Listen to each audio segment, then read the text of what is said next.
On December 6th and 7th, I was selected to attend a meeting of the Education Delivery Institute in Baltimore, Maryland.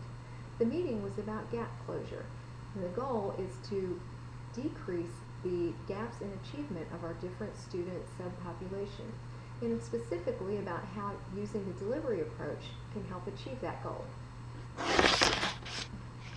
So I'd like to share with you a definition of delivery and an overview of what EDI, or the Education Delivery Institute, is all about, and also tell you about some of the key points and activities from the meeting. Delivery is a systematic process through which public sector leaders can drive progress and deliver results. It was started in England by Sir Michael Barber, who used it as an approach or process to achieve the goals of the government, which was headed by Prime Minister Tony Blair. And it's based on asking and answering 5 questions. What are we trying to do? How are we going to do it? How will we know if we're on the right track? What will we do if we're not on the right track? And how can we help? And there are several other states that are K-12 EDI partners, and there were representatives from each of these states at the meeting. On the EDI website, you can find out information about what each of these different states is doing with regards to delivery and how they're using that to help achieve their goals. On day 1, we looked at a lot of data, and we did a lot of reflection and evaluation of the strategies that we're currently using. We really tried to focus in on the results, looking at data. On day 2, we built on our day 1 discussions and moved toward action. And we started out by using this rubric. And on the y-axis, you can see that it deals with gap closure and the gap students. And we took each of our strategies and we tried to decide how much of an impact the strategy would probably have on gap closure. And on the x-axis, you can see the likely impact of the strategy on the goal of achieving, of increasing achievement for all students. And so we placed our strategies on the graphic according to where we thought it would have the greatest likelihood of making an impact. And here you can see what that looked like. In the high impact on gap and high impact for everyone, you can see one strategy called Digital Learning Algebra 1 Blended Learning. And that's the blended learning pilot that my team is working on right now.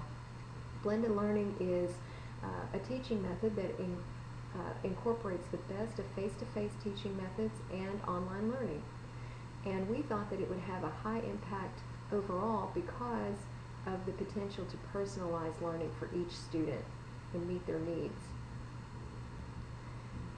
We also had some table discussions, and each of these states brought a topic, and then representatives from the different states could join the table and share ideas regarding that topic. And so I sat at the Massachusetts table, and their topic was about how to get the delivery message out to districts and how to increase buy-in into delivery.